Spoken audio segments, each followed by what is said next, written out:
Derek with Eliminex. We're here in Scotch Plains. Say hello to our little friend. Oh, he's nice and big. He's nice and big today. Yeah, I've been eating pretty good. Oh, he's got a runny nose. All right. So we're going to take these away. And here's another one. He's sleeping.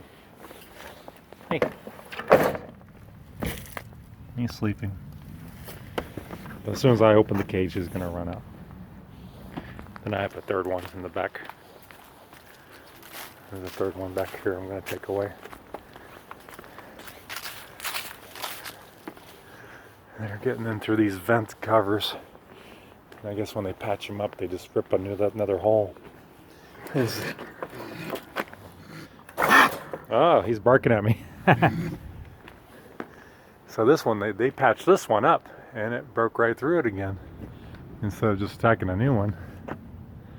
Okay, we're going to take him away. He looks a little bit mad.